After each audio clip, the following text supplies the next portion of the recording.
In today's video, I speak to Borjad Luis, who I used to go to school with. We was both in the same ASD unit, 20 years old. which was a challenging time for us both. Borjad has now grown up and has a successful music career, but also works in an LSU unit at a college to help others. He also has autism. I also speak to Borjad about his inspiration for music and what made him want to be a musician and what made him want to work in an LSU unit as a teacher and a job coach. I also speak about the tough times in Borjad's life today and also what's going on in his life right now. I also speak about the understanding and awareness of autism and what he thinks government, schools and employment should be doing to better the lives of people with autism.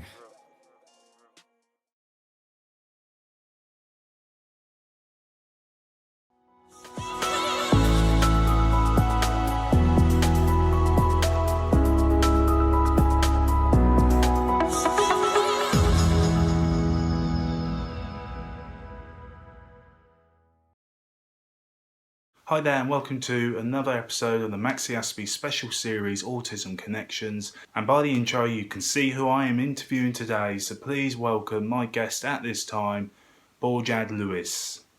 Thank you again for coming on and speaking with me. I know the world has obviously changed a lot since we last spoke to each other, so I mean my first question really is how is coronavirus affecting you, Mr. Borjad? It's a bit of an interesting one really, because before the lockdown even broke out, I had to leave work instantly purely because of my girlfriend, because of her diabetes. So I couldn't be. So we're kind of required to work to an extent because we had learners that were vulnerable and also key workers, children. Yeah, but I can't take that risk with Beth if I was to contract something and give it back to her, because her immune system can't fight it.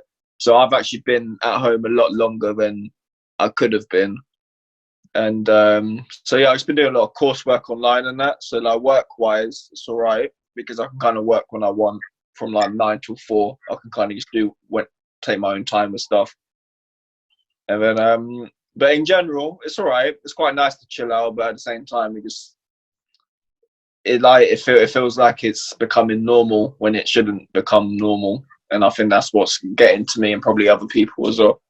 So obviously I know what you do, but just for the people who's watching, what do you do for a career again? So I work at college. I'm a job coach and a learning support assistant. So what I mainly do is I started off a couple of years ago as just like a teaching assistant, and then I progressed onto like they call it a job coach. So it's like you're coaching people to get into employability. So we have like learning, we call them learning companies. So they're like small businesses within the college, and we've got like a little shop, we've got a post room, we've got a cafe, got a kitchen. So my job is basically to teach those learners throughout the day. But instead of doing stuff like academic, they actually can do like basically work experience, also get qualifications and academic resources out of it. More so, as well, I suppose. Like how to write a CV and all of that stuff. Yeah, all that sort of stuff. Yeah, so that they'll, for example, I'll do the shop on a Tuesday, and maybe on a Wednesday, those same students I have might do like a maths lesson the next day, or they might go away for a maths lesson. So they're still doing like academic stuff and getting qualifications, but also getting work experience out of it at the same time. So they're not just getting thrown straight into work. Is that what Beth does as well, or does Beth? No, she works in the nursery. She's the manager. She's one of the room managers in the preschool section of the nursery, but she can't really do anything herself because all the kids. The company that she works for, they've shut down most of their nurseries, including her one. There's only a few open for like key worker children and vulnerable children, but that's not her one. So there's not really much she could do at the moment. I suppose is she high risk because of the diabetes? Yeah, she had to leave instantly as well as soon as like they announced people with asthma or any sort of health conditions. Before the lockdown even started, me and her were already at home like 2 weeks prior to that. Yeah. So yeah, we've basically been in lockdown a bit longer than lockdown's actually been in place. So yeah. How are you finding not seeing family and stuff? I bet that's quite hard.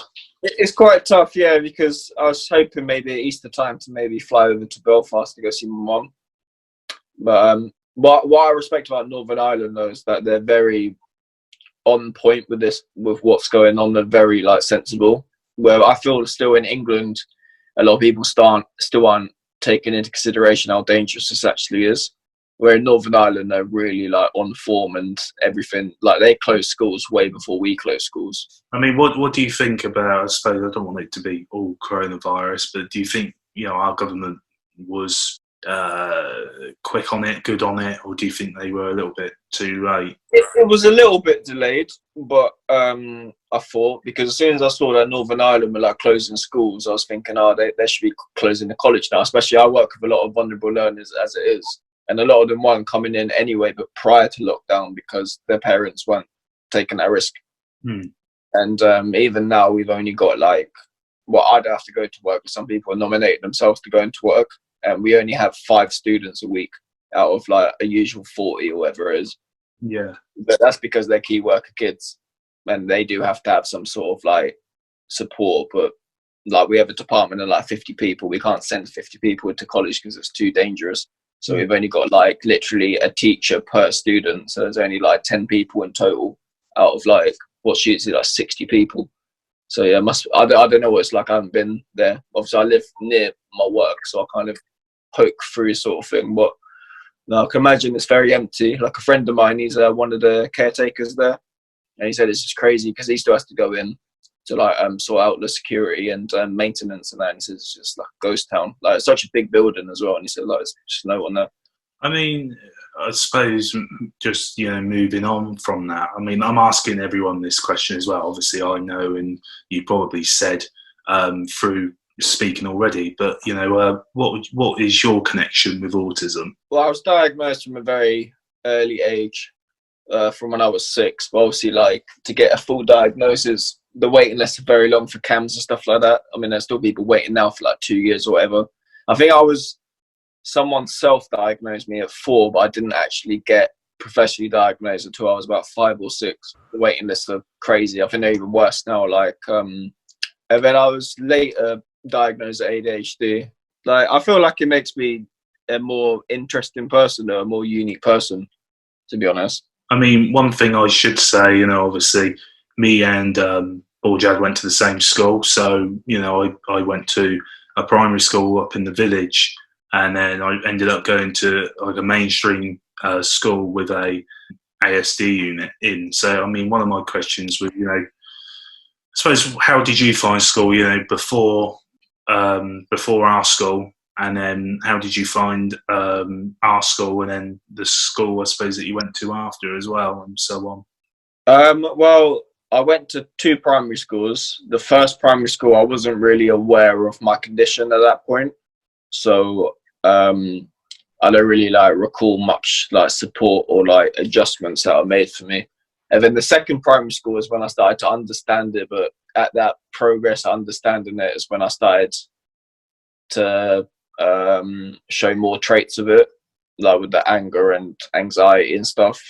So yeah, they did support as much as they could when I went to the second primary school, but it was still quite new to them. I don't think they've ever come across a case like that before. They've probably come across autistic people before, but I was kind of like a whole different, sort of madness.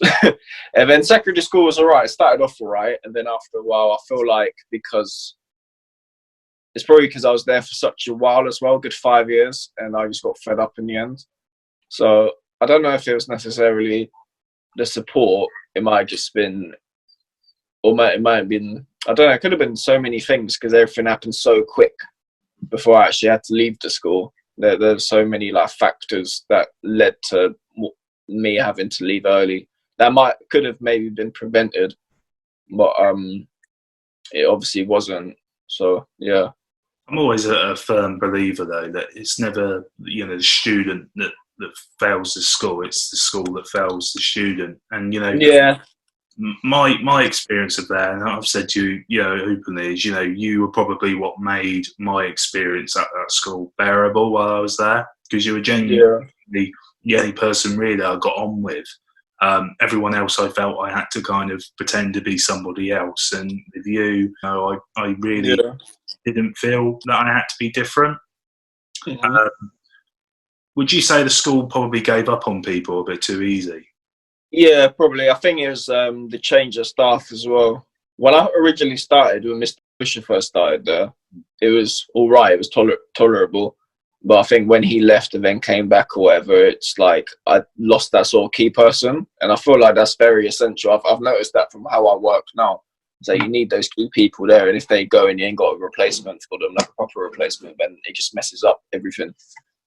And it's hard to replace someone like him as well because of, I mean, let's face it, he was brilliant, but he was brilliant because he always struck to me as he never looked at me like a student. He just treated me like a person who had feelings, and he understood that. Yeah, it wasn't like he was just paid to chat to you. Like he wanted to chat to you. He was interested in what was going on with your life, sort of thing. No, absolutely. Do you think a ASD unit has a place for in a mainstream school? Do you think it complicates it, or do you think it's a nice idea? I feel like every school should have some sort of thing, even if it's really small and you can only take a small amount of students. You should have something. But obviously, from when I've been working in college, I understand more of the process of stuff now. Even though college is a step above school, I still understand a bit more about like educational healthcare plans and stuff like that, because they're really essential. Like I know, okay, I'm not going to say too specific about it for like certain reasons, but I know a case where like it's so evident that a learner needs support for his autism and he has severe allergies as well, and the school with the unit received his EHCP and said like, oh yeah, we probably can't take your needs. And I'm just there like, well, you've got the unit there, like he can't be that complex, like he needs somewhere with a unit. He can't be sent to just a mainstream with nothing. I get what you mean, and there's so many people as well that aren't diagnosed, that don't have that educational health and care plan. So it's like, well, what happens to those people, Yeah, and even educating about it as well, because maybe the parents might have autism or something and they don't fully understand all the paperwork and stuff like that, because it can be a genetic thing. But obviously like our parents are in their like 40s and 50s now. There wasn't really that sort of diagnosing sort of thing when they were our age or younger. So like our family members could have like even the smallest traits of whatever condition, but they wouldn't even know about it because there wasn't anything there. Yeah, I mean, I think back in the 60s, if you had autism, mothers would be blamed because it was the mother's fault of how they were bringing their child up. It's mad, and I think awareness is there, but still understanding isn't. I mean, for me, being in that unit, I always felt the first sign of issues that anybody faced, they would be quickly kicked out. And I always think as well, and it's probably a question for you as well, I always thought, why did they have a learning support unit and then an autistic spectrum disorder unit? Because I felt if you saw someone from LSU, you wouldn't really know what they had. I mean, but I just never got round why you have an ASD unit and they only took like 2 people in a year, but then you had someone like... Yeah, it was 2 people a year as well, wasn't it? I remember that, because I only just about got in 2007, I think it was. But they're so quick to kick out as well. Yeah. You think with that kind of strict policy of only letting 2 people in, and if you have got autism and there's not enough room, we'll put you in the LSU unit. And I never understood. And LSU would be taking like 15 people more than that. Yeah, I just think, I mean, again, a question for you. I mean, why have an ASD unit and an LSU unit? I mean, if you just had an ASU unit for everybody, you could have supported them in their own way that they needed to be supported. Yeah, that's exactly what we have at college. Like we have got a separate ASD unit, but it's still linked to our department, so we know everything about it. And people can go there if they want, or people get moved there and moved to something else. Like we have so many different things all within the department. And if people like started off at college in the ASD unit and they feel confident enough to go to the main building, they can, but still be supported by the exact same department. It just like depends on the surroundings and like the environment and that. It's a very good system. We get really good Ofsted reports every year, and we got a very good team. We got a strong team. It's a shame we can't really do much because of all this stuff. So yeah. Do you feel Ofsted have got it right with a lot of things? I mean, just because I obviously I do some speeches in schools, and one of the Ofsted rules that they said at a PRU was you can't let the child leave the room. Now, if you're autistic and you're having a meltdown or you're dealing with sensory issues and you need to leave the room, surely the Yeah, work definitely. stop them from leaving the room. So That should be in their like EHCP. To be honest, they should say in their plan, oh, if thingy needs some time to go, he's allowed to go to this place or whatever. yeah, it just feels like a massive contradiction. You know, you've got Ofsted saying, "Oh no, you know, if they no, none of your students should leave the room." But then, are they being very inclusive with, I suppose, people with conditions? You know? No, they're definitely not. No, it makes me wonder about our old school though, because I see our old school pop up all the time on Get Ridden and that, saying that they failed their thing. Not necessarily the ASD unit, but the school. I've seen it like 3 years in a row now. I think you're right. I don't think it was an overall good school, and I can say the school I went to educationally after wasn't great. Not because of the teachers, but the environment that we were in was really hard to learn. But the support was really good. I hate that schools just give up on people too easily. You know, I look at you and I think you should never have been kicked out of school. You know, if anything, you just needed mentorship and someone to talk to, you know, and someone to help you. And yeah, definitely. Because I was just about joining CAMS by the time I got out. I got kicked out of school, so I feel like they should have enrolled me into CAM projects a bit earlier, and I might have actually been able to say my GCSEs and that. yeah, I think they did it a bit too late because they did it. I managed to enroll into CAMS November 2011. I ended up getting kicked out in February 2012, so it's only 4 months. So I feel like some action should have been done a bit quicker than that. So what happened after school? You know? the main reason I had to leave, so it's a weird one. I kind of got kicked out, but I didn't. I was just allowed to leave education until I went to college. I went into the care system, so I had to leave my mum's house, and then I went to go live in Aylesbury, that's in Buckinghamshire by Wickham. I went to go live there for 6 months in a care home. And the carer is really good care home, actually. The carers are amazing, like some of the most amazing carers like ever. Even the boss and all the CEOs and everything, just really good people and really helpful. But I didn't continue any education. They did have their own like sort of homeschooling thing there because it's quite a like luxury care home. Not luxury as like they give you loads of free stuff, more like the resources there are like really good. They even had like private tutors that would come in, and you could tell like these guys are expensive as well. Like everything was very like high quality, but I just didn't want to do it because I was so distraught from leaving school, is that I just didn't want to do any the only tutoring I took on was food tech, but it's practical and it taught me to cook a lot of stuff, so I used to do that at least twice a week. So it was something I was doing that was kind of giving me some sort of qualification. I mean, did you get any GCSEs in the end, or? No, I got some like level graded stuff when I went to college shortly after.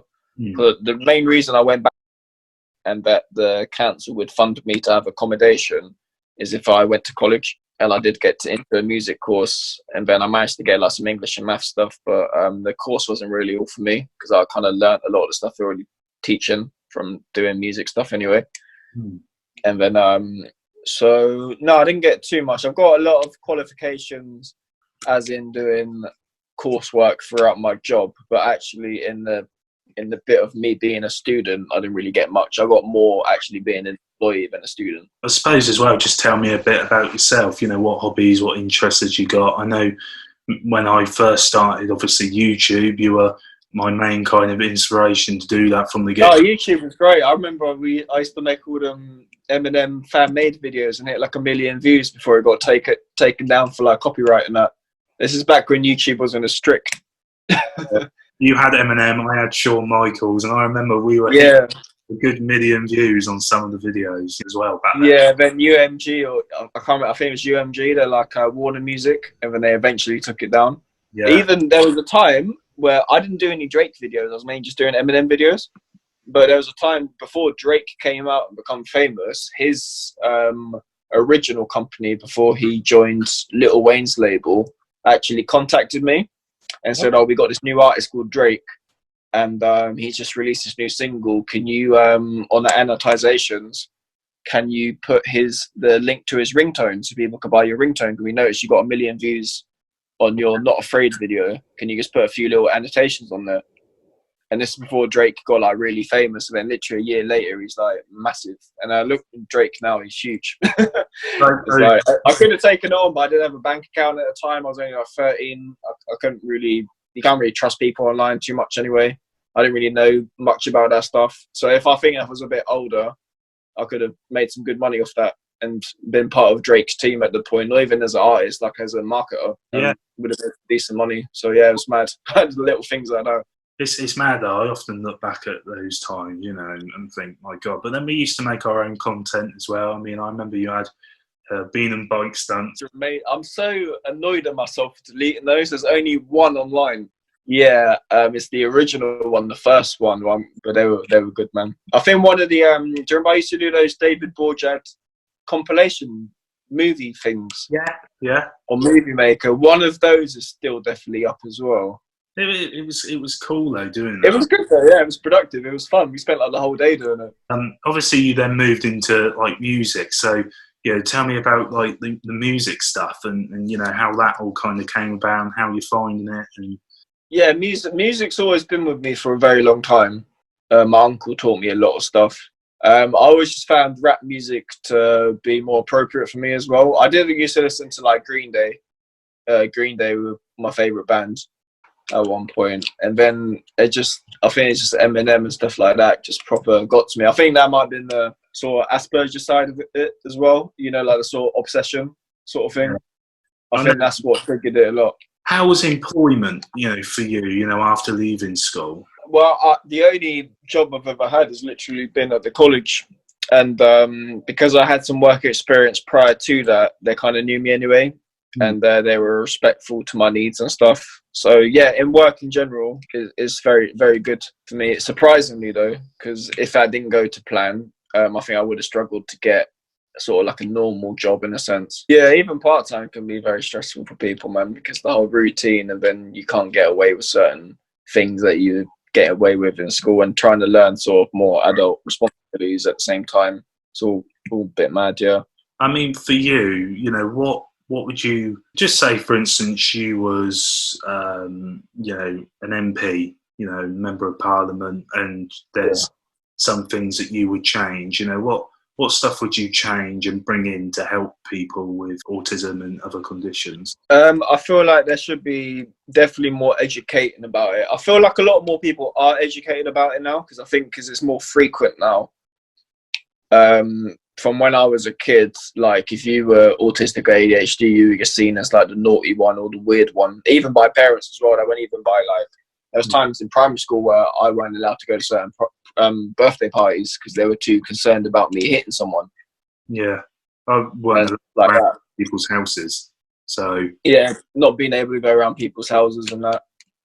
Definitely educate. You see how like they teach like first aid in schools and stuff.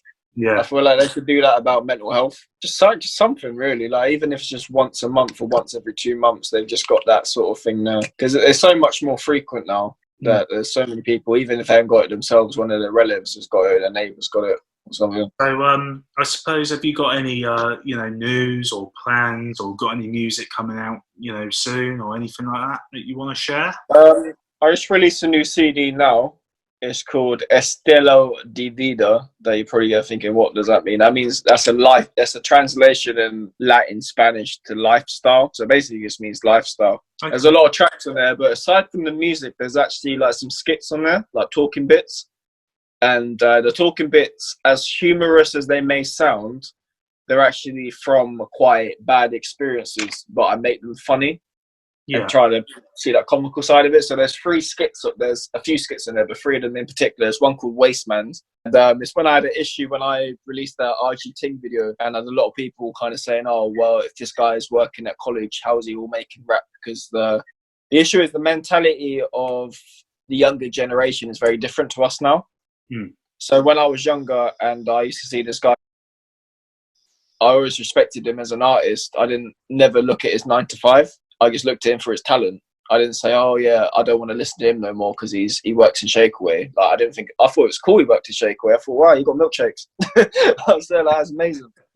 But and now the mentality, because it's almost like you don't have to be talented. You just have to be like the hardest, toughest guy now. And obviously, if you're going to see a rapper working in a college, you're going to think, oh, he ain't about nothing. I mean, it's just kind of looking at a bad experience that really affected my mental health and thinking, no, let me see the funny side of it. Because at the same time, those people that took the mick out of me, what are they doing now, a year on? Like, are they making music themselves? Are they doing anything themselves? So I just make fun of it because it affected me so badly at the time. And then thinking about it now, it's actually so funny how people were so interested in trying to make me feel bad but weren't doing much themselves in a sense. And that's kind of like the whole point of it. Well, people are very quick to judge, and most of the time it's because they want to feel good about themselves. And yeah, exactly. Yeah, definitely. But, well, you know, thank you for talking to me as well. And no, it's been very good. It's been good to chat to you anyway, man. I hadn't even heard your voice in months. Yeah, right. So, yeah, well, thank you for coming on. No, it's a pleasure.